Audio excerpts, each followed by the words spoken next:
मेरा नाम है विकास खरे और एक बार फिर से मैं आप सभी का मेरे यूट्यूब चैनल मैथमेटिकल जर्नी पर बहुत बहुत स्वागत करता हूं। दोस्तों, इसके पहले हमने एक्सरसाइज 13.2 में क्वेश्चन नंबर 12 तक कंप्लीट किया है। इस वीडियो में हम क्वेश्चन नंबर 12 के बाद के क्वेश्चन को कंप्लीट करेंगे और इसी वीडियो में लगभग पूरी एक्सरसाइज को कंप्लीट करने की कोशिश करेंगे। तो यहाँ पर हम देखेंगे अगला क्वेश्चन नंबर 13, एक्सरसाइज 13.2। सबसे पहले क्वेश्चन को समझिए, देन उसके बाद क्वेश्चन को सॉल्व कीजिए। 13.1 में हमने कंडीशनल प्रोबेबिलिटी सहप्रतिबंध प्रायिकता को सॉल्व किया। 13.2 में हमने गुणन नियम को सॉल्व किया। यहां पर भी हम 13.2 के गुणन नियम के हिसाब से क्वेश्चन को सॉल्व करेंगे, बट क्वेश्चन को समझना पड़ेगा। देखिए, 2 गेंद एक बॉक्स से बिना प्रतिस्थापित किए निकाली जाती है। बॉक्स में 10 काली और 8 लाल गेंद है, तो प्रायिकता ज्ञात कीजिए। यहां पर बिना प्रतिस्थापित किया है, इंग्लिश की बुक में विथ रिप्लेसमेंट लिखा हुआ है। यहां पर आपको चेक करना पड़ेगा बिना प्रतिस्थापित किए विथ रिप्लेसमेंट। यहां पर डाउट मत कीजिएगा, हिंदी मीडियम की जो बुक है उसमें बिना प्रतिस्थापित किया है, बिना प्रतिस्थापित किए लिखा हुआ है, और इंग्लिश मीडियम की बुक में विथ रिप्लेसमेंट, मतलब कि यहां पर जब हम बॉल को निकालेंगे तो वापस रखना है।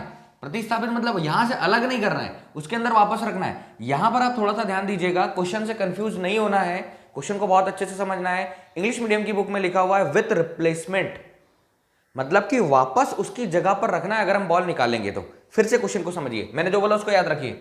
2 गेंद एक बॉक्स से बिना प्रतिस्थापित किए निकाली जाती है। बॉक्स में 10 काली और 8 लाल गेंदें हैं, तो प्रायिकता ज्ञात करना है। अब प्रायिकता इन 3 चीजों की ज्ञात करना है। सबसे पहला काम हमारा लिखिए कुल गेंद। अब कुल गेंद में क्या बोल रहा है वो, 10 काली, 10 काली प्लस 8 लाल, 8 लाल गेंद। अगर हम R बराबर लाल गेंद बोलते और B बराबर काली गेंदे बोलते, तो यहां से समझिए आप क्वेश्चन को। वो बोल रहा है 2 गेंद एक बॉक्स से बिना प्रतिस्थापित किए निकाली जाती है। फिर रिपीट कर रहा हूं, इंग्लिश मीडियम में लिखा है विथ रिप्लेसमेंट, मतलब वापस रखना है हमको। बॉक्स में 10 काली और 8 लाल गेंदें हैं, तो प्रायिकता ज्ञात करना है इन 3 चीजों की। तो सबसे पहला काम, कुल गेंद निकाली हमने, 10 काली और 8 लाल इक्वल 18 गेंदें निकाली यहां से। इसमें दोनों मिक्स है, ठीक है। पहला, दोनों गेंद लाल हो। अब दोनों गेंद लाल हो, इसके लिए हम क्या करेंगे, आर मान लेते। पहली गेंद लाल हो, पहली गेंद लाल हो, 2 गेंदें निकालना है। अब 2 गेंद लाल हो मतलब दोनों गेंद लाल होने की प्रायिकता, तो पहली गेंद लाल हो, ठीक है। और एक और आर को वापस रिपीट करेंगे कि दूसरी गेंद भी लाल हो, दूसरी गेंद लाल हो। आप इसको सीक्वेंस से लिखोगे। यहां पर फर्स्ट क्वेश्चन सॉल्व कर रहा हूं, वो बोल रहा है कि अगर आप 2 गेंदें निकाल रहे हो तो दोनों गेंदें लाल होने की क्या प्रायिकता। तो सबसे पहले हम आर मानेंगे कि पहली गेंद लाल हो और दूसरी गेंद लाल हो। तो पहली गेंद लाल हो, इसकी प्रोबेबिलिटी क्या हो जाएगी, प्रोबेबिलिटी ऑफ आर। इसके लिए निकाल रहे हैं अपन। देखिए, लाल गेंद कितनी है हमारे पास, 8, और कुल गेंदें कितनी है, 18। तो ये हो जाएगी हमारे पास 8/18, मतलब कि 4/9। दूसरी गेंद भी लाल हो, तो दूसरी गेंद को भी हमने आर रिपीट किया, तो ये हो जाएगा प्रोबेबिलिटी ऑफ आर इक्वल, ये भी क्या आएगा, 8/18 बराबर 4/9। ये 4/9 आ गया। क्वेश्चन क्या था, पहला क्वेश्चन, दोनों गेंदों के लाल होने की प्रायिकता। तो यहां पर हम क्या लिखेंगे, दोनों गेंदों के लाल होने की प्रायिकता, लाल होने की प्रायिकता, दोनों गेंदों के लाल होने की प्रायिकता क्या हो जाएगा। यहां पर मैं इसको probability of R intersection R लिख सकता हूं, इसको समझिएगा आप, क्योंकि दोनों गेंदें लाल है, equal probability of R into probability of R. Direct करना, 4/9 4/9 दोनों का गुणा कर देना, तो भी समझ में आ जाएगा हमारा डायरेक्ट।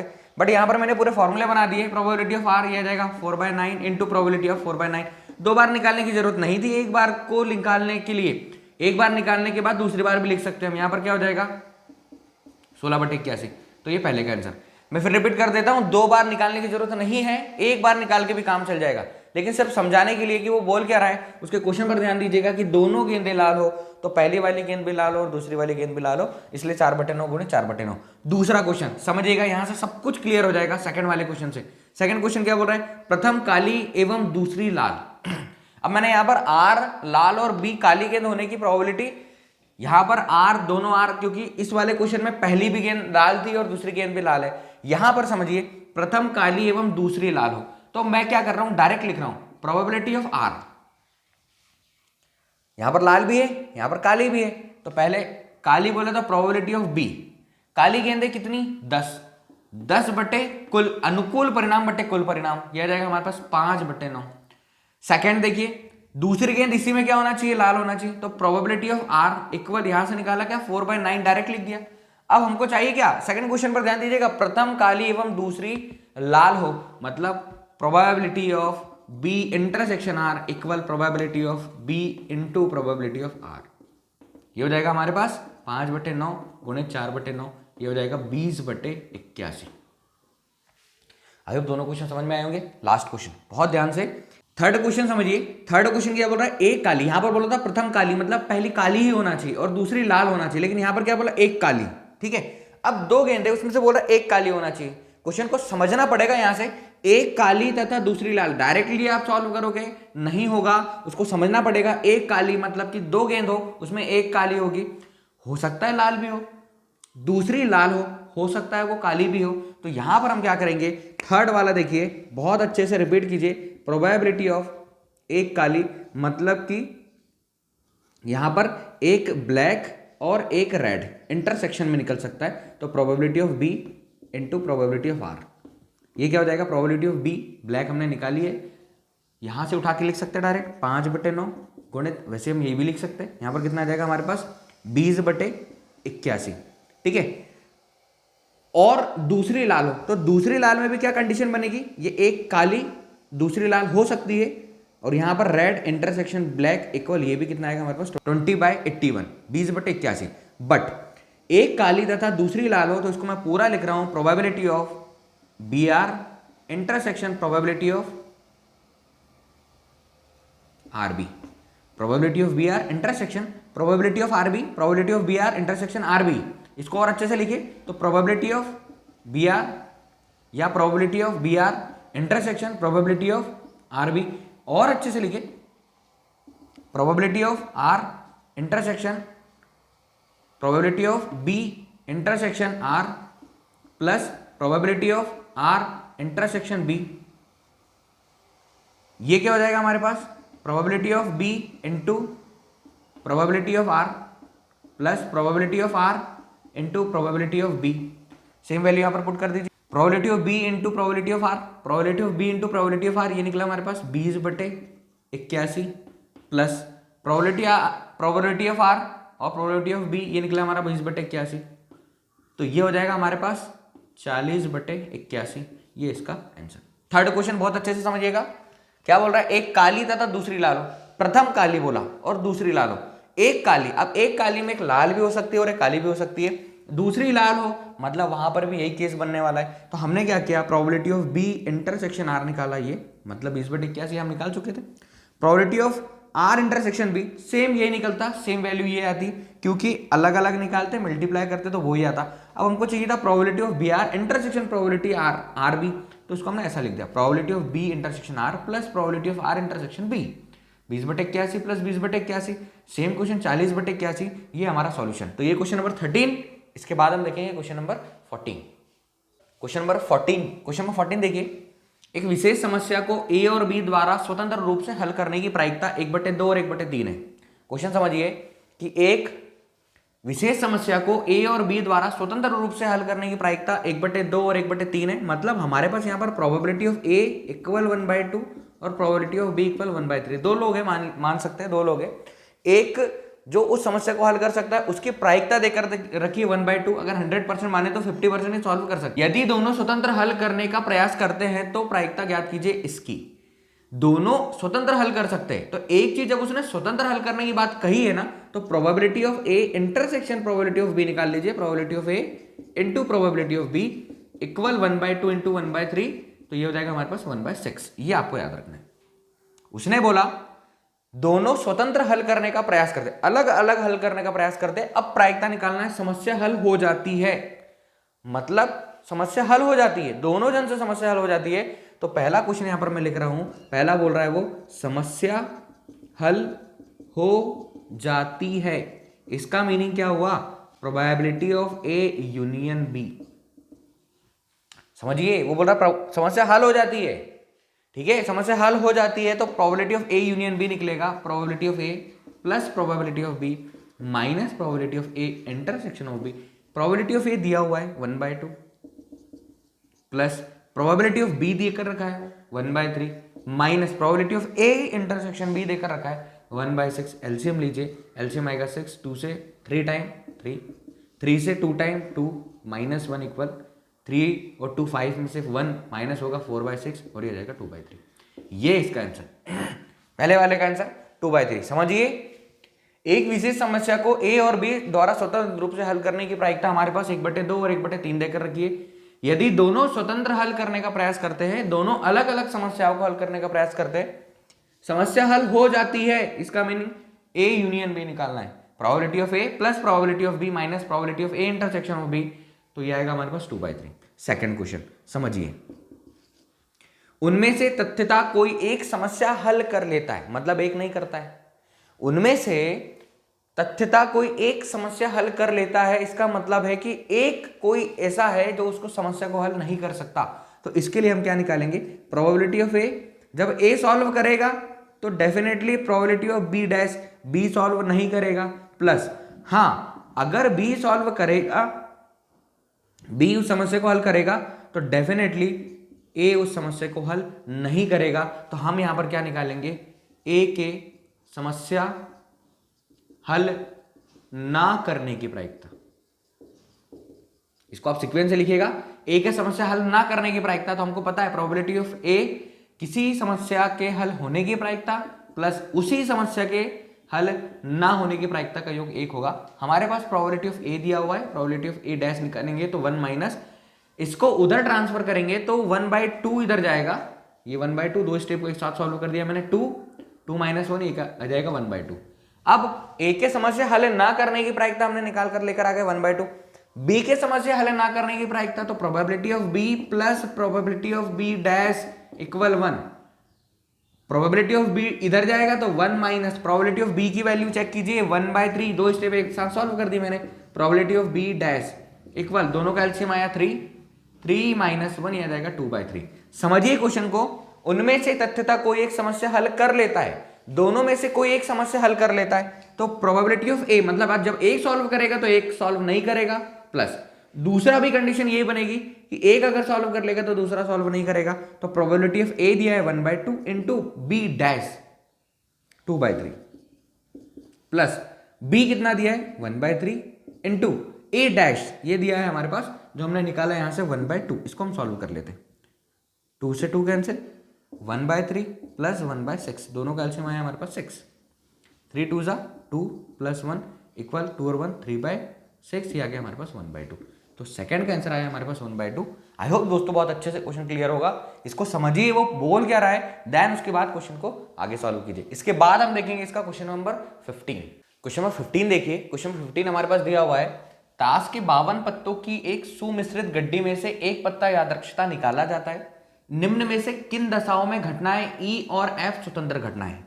ये दिया हुआ है हमारे पास तीन चीजें, सिर्फ इतना बताना है कि किसमें से ई और एफ स्वतंत्र घटनाएं हैं या स्वतंत्र घटनाएं नहीं है। सबसे पहली चीज हमारे पास स्वतंत्र घटनाओं के लिए लिखा हुआ है E intersection F, probability of E intersection F is equals to probability of E into probability of F.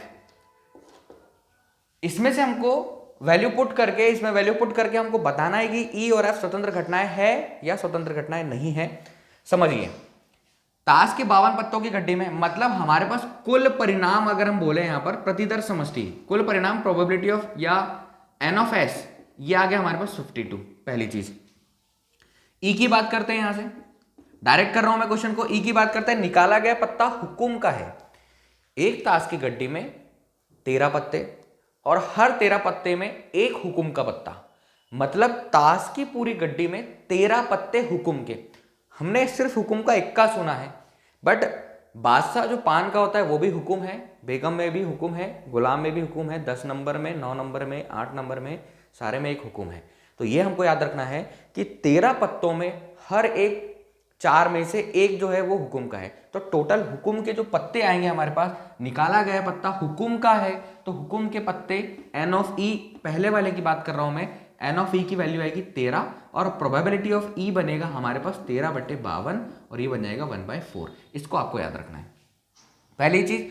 दूसरी चीज, निकाला गया पत्ता इक्का हो, निकाला गया पत्ता इक्का हो। तो अब देखिए एक ताश की गड्डी में अगर मैं एन ऑफ एफ की बात करूं इस फर्स्ट वाले के लिए, तो एक ताश की गड्डी में 4 इक्के मतलब 4, और प्रोबेबिलिटी ऑफ एफ फर्स्ट वाले के लिए यह आ जाएगा 4/52 इक्वल, यह आ जाएगा हमारे पास 1/13। दोनों चीजें क्लियर। अब देखिए हमको क्या करना है, उसको बताना है कि ई और एफ स्वतंत्र घटनाएं है या नहीं। तो हमारे पास इंटरसेक्शन की वैल्यू भी निकालनी पड़ेगी हमको। तो ई इंटरसेक्शन एफ क्या निकलेगा, समझिए। निकाला गया पत्ता हुकुम का, निकाला गया पत्ता इक्का, इसके अंदर भी एक इक्का है जो हुकुम का है, और जो ई बोल रहा है वो सिर्फ एक पत्ता बोल रहा है इक्का, और इक्के इस गड्डी में 4 है और 4 में से एक हुकुम का है। मतलब इसमें और इसमें अगर हम कॉमन की बात करें तो दोनों में कॉमन आएगा हमारे पास एक, वो भी हुकुम का इक्का। तो probability of E intersection F ये रहेगा हमारे पास 1/52। सीधा साहब हम क्वेश्चन कर सकते हैं, और सिर्फ हमको इतना बताना है कि क्या ई और एफ स्वतंत्र घटनाएं हैं। तो यहां पर मैं लिख दे रहा हूं direct formula, probability of E into probability of B equal probability of E into probability of F equal probability of E intersection F.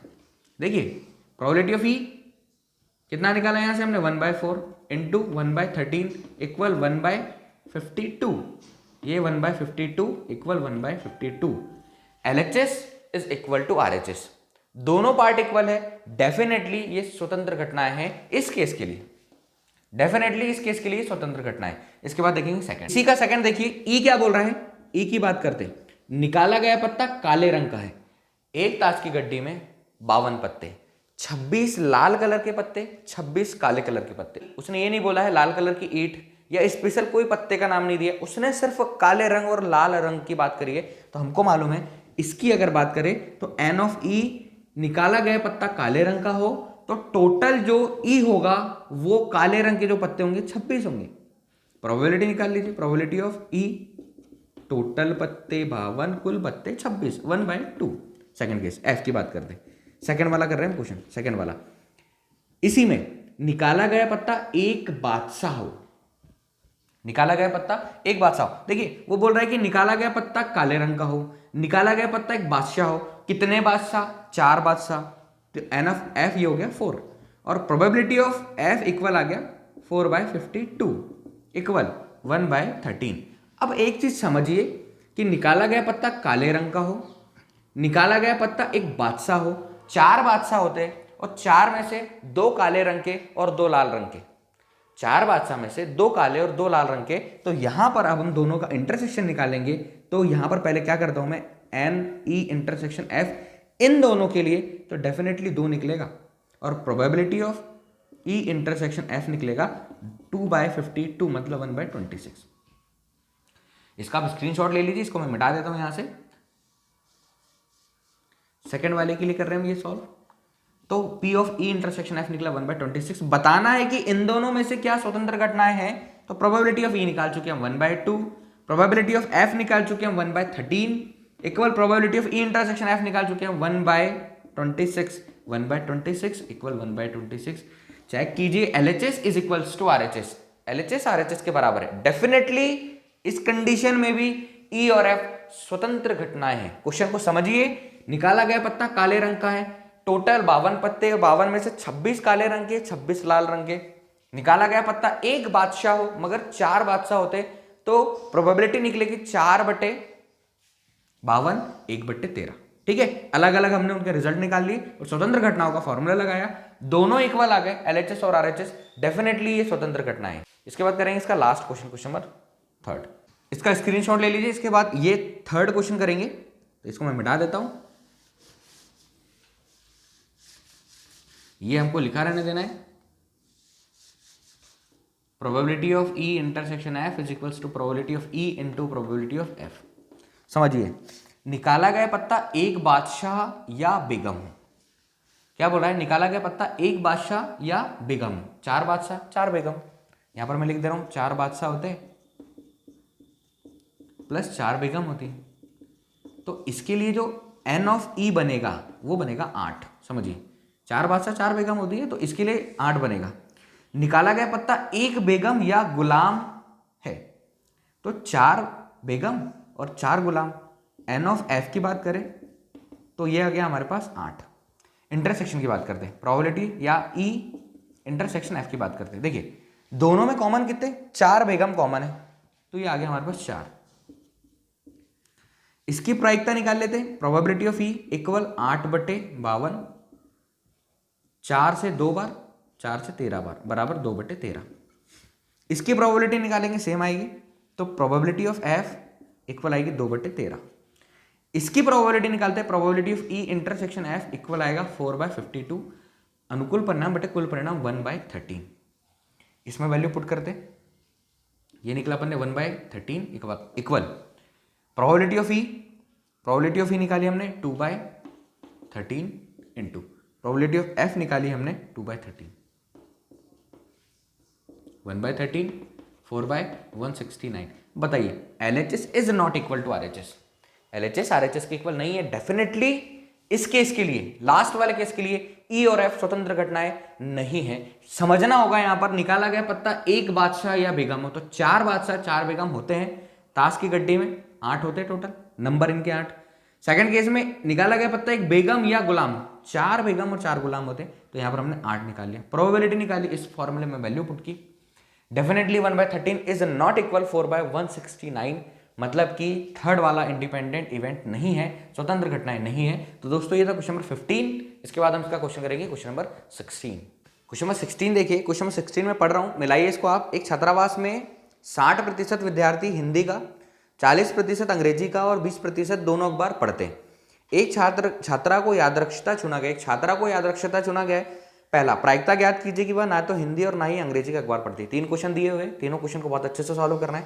समझिए यहां पर मैं क्या कर रहा हूं, हिंदी और इंग्लिश, हिंदी अखबार पढ़ने वाले जो विद्यार्थी है उसको H से दर्शाते हैं, तो यहां पर लिख रहे हैं हिंदी अखबार, और ई को इंग्लिश अखबार मतलब अंग्रेजी अखबार, इंग्लिश न्यूज़पेपर, अंग्रेजी अखबार। तो देखिए हिंदी अखबार पढ़ने वाले की 60%, अंग्रेजी अखबार पढ़ने वाले कितने, 40%, और वो बोल रहा है कि हिंदी और अंग्रेजी दोनों मतलब ई इंटरसेक्शन एफ ये कितना दिया हमारे पास 20%, 20%। इसकी प्रोबेबिलिटी निकालना है। प्रोबेबिलिटी निकालने के लिए क्या करोगे, प्रोबेबिलिटी ऑफ एच इक्वल 60%। अब 60% बटे 100% निकाल के सॉल्व कर लो, या क्या करो इसको रेशनल नंबर में चेंज कर लो, तो 60 इंटू इस परसेंट की जगह पर हम लिख सकते हैं 1/100, 0 से 0, 2 से 3 टाइम, 2 से 5 टाइम, ये आ गया हमारे पास 3/5। दूसरा केस, प्रोबेबिलिटी ऑफ ई, अंग्रेजी का अखबार पढ़ने वाले 40% है। मैं फिर रिपीट कर रहा हूं कि इसको हम डायरेक्ट अनुकूल परिणाम बटे कुल परिणाम कर सकते हैं, या 40% की जगह पर इसको रैशनल नंबर में चेंज कर सकते हैं। तो ये क्या हो जाएगा हमारे पास 40 गुणित 1/100, 14 इंटू 1/100, 0 से 0, 2 से 2 टाइम, 2 से 5 टाइम, ये आ जाएगा 2/5। अब वो बोल रहा है कि 20% ऐसे है जो इंग्लिश और हिंदी, 20% ऐसे है जो इंग्लिश और हिंदी, अंग्रेजी और हिंदी दोनों अखबार पढ़ते हैं। तो इसकी प्रोबेबिलिटी निकल जाएगी हमारे पास E intersection F is equals to, ये हो जाएगा हमारे पास 20 इंटू 1/100, 0 से 0, 2 से 5 टाइम, इक्वल आ जाएगा 1/5। हमको यहाँ पर क्या करना है, एक चीज और निकालना है, probability of E union F. E union, यहां पर ई और एच, ई और एच, यहां पर ई और यहां एच, तो probability of E union H से निकालना पड़ेगा। क्यों, first question, second question, third question पर आऊंगा तो सारी चीजें क्लियर हो जाएगी, बस देखते रहिए आप। Probability of E union H equal probability of E plus probability of H minus probability of E intersection H. अब यूनियन की जरूरत क्यों पड़ी, जो डी मॉर्गन्स थ्योरम है उससे यहां पर हम सॉल्व करेंगे। प्रोबेबिलिटी ऑफ ई ये इतना निकाल कर लेकर आए हम 3/5, प्लस प्रोबेबिलिटी ऑफ एच ये निकाल कर लेकर आए हम, प्रोबेबिलिटी ऑफ एच निकाल कर लेकर आए हम 3/5, और प्रोबेबिलिटी ऑफ ई जो है वो है 2/5 minus probability of E intersection H ये निकाल कर लेकर आए हम 1/5। एलसीएम आया 5, 2 + 3 - 1, 3 और 2 5 और -1 करेंगे तो आ गया हमारे पास 4/5। समझिए इसको। फर्स्ट क्वेश्चन दे रहा है प्रायिकता ज्ञात कीजिए फर्स्ट क्वेश्चन, प्रायिकता ज्ञात कीजिए वह ना तो हिंदी और ना ही अंग्रेजी का अखबार पढ़ती है। ना तो वो हिंदी का अखबार पढ़ती है, ना ही वो अंग्रेजी का अखबार पढ़ती है। इसका मतलब प्रोबेबिलिटी है H not intersection E not. वो क्या बोल रहा है, ना तो वो हिंदी का अखबार पढ़ेगी और ना ही इंग्लिश का अखबार पढ़ती है। वो लड़की जो है ना ही हिंदी का अखबार पढ़ती है ना ही इंग्लिश का अखबार पढ़ती है। तो डी मॉर्गन्स थ्योरम बोलता है probability of H union E, इसका डैश, तो इसका डैश निकालने के लिए 1 minus probability of H union E, ये हमको याद रखना पड़ेगा। De Morgan's theorem, probability of H union E का डैश, तो 1 minus probability of H union E. अब देखिए इक्वल 1 माइनस ये हमने निकाला था 4/5, दोनों का एलसीएम आया हमारे पास 5, 5 माइनस 4 इक्वल 1/5, तो इसका आ गया आंसर हमारे पास 1/5। फर्स्ट क्वेश्चन प्रायिकता ज्ञात कीजिए, वह ना तो हिंदी का और ना ही अंग्रेजी का अखबार पढ़ती है। सेकंड क्वेश्चन, यदि वह हिंदी का अखबार पढ़ती है, देखिए सेकंड क्वेश्चन बहुत इजी है, कंडीशनल प्रोबेबिलिटी के ऊपर डिपेंड है कि यदि वह हिंदी का अखबार पढ़ती है तो उसके अंग्रेजी का अखबार भी पढ़ने वाली होने की प्रायिकता ज्ञात कीजिए। यदि वह हिंदी का अखबार पढ़ती है, मतलब उसने कंफर्म कर दिया कि वह हिंदी का अखबार पढ़ती है, तो इंग्लिश का अखबार पढ़ती है, इसकी प्रोबेबिलिटी क्या है, तो यहां पर हमने लिखेंगे प्रोबेबिलिटी ऑफ एच और probability of E intersection H, ये फॉर्मूला बनेगा कंडीशनल प्रोबेबिलिटी। इंटरसेक्शन एच हम निकाल चुके, intersection H 1/5, probability of H 3/5, तो ये हो जाएगा हमारे पास 1/5 इंटू 5/3, इससे कैंसिल 1/3, ये इसका आंसर। थर्ड वाला देखिए, थर्ड वाला क्या बोल रहा है, यदि वह अंग्रेजी का अखबार पढ़ती है, मतलब डेफिनेटली उसने बोल दिया कि अंग्रेजी का अखबार पढ़ती है, तो थर्ड क्वेश्चन के लिए यहां पर मैं फॉर्मूला बना रहा हूं, प्रोबेबिलिटी ऑफ अंग्रेजी का अखबार पढ़ती है तो प्रोबेबिलिटी ये अपॉन में ही आ जाएगा, तो हिंदी का अखबार पढ़ने की प्रायिकता क्या ज्ञात कीजिए, तो ये हो जाएगा हमारे पास probability of E H intersection E, एक ही बात है। तो एच इंटरसेक्शन ई निकाला हमने 1/5 या E intersection H 1/5 upon probability of E की प्रायिकता हमारे पास 2/5, 5 से 5 ये आ जाएगा हमारे पास 1/2, ये इसका आंसर। तो क्वेश्चन नंबर फर्स्ट ये है, क्वेश्चन नंबर सेकंड और क्वेश्चन नंबर थर्ड, ये क्वेश्चन नंबर 16 का question number first second third है। अब हमको करना है क्वेश्चन नंबर 17 और क्वेश्चन नंबर 18, तो देखते हैं इसके बाद इसका क्वेश्चन नंबर 17। क्वेश्चन नंबर 17 देखिए, यदि पासों का एक जोड़ा उछाला जाता है तो प्रत्येक पासे पर सम अभाज्य संख्या प्राप्त करने की प्रायिकता निम्नलिखित में से क्या होगी। एक पासों का जोड़ा उछाला जाता है, मतलब जब पासे का जोड़ा उछालेंगे तो कुल परिणाम क्या आएंगे हमारे पास, पासों का जोड़ा उछालने पर कुल परिणाम, ये सबसे पहले का काम होता है कुल परिणाम। यहां पर हम 17 क्वेश्चन कर रहे हैं, कुल परिणाम होते हैं हमारे पास 36। अब वो बोल रहा है कि पासे पर सम अभाज्य संख्या प्राप्त करने की प्रायिकता ज्ञात कीजिए। सम भी होना चाहिए, अभाज्य भी होना चाहिए। सम संख्या मतलब जिसमें 2 से भाग जाता है, अभाज्य संख्या मतलब ऐसी संख्या जिसमें या तो 1 से भाग जाता है या तो खुद उसी संख्या से भाग जाता है, जैसे 2, 5 में 1 से डिवाइड होता है और खुद 5 से डिवाइड होता है। 7 ऐसी अभाज्य संख्या है जिसमें 1 से डिवाइड होगा या खुद 7 से। 13 ऐसी संख्या है जिसमें 1 से डिवाइड होगा या खुद 13 से।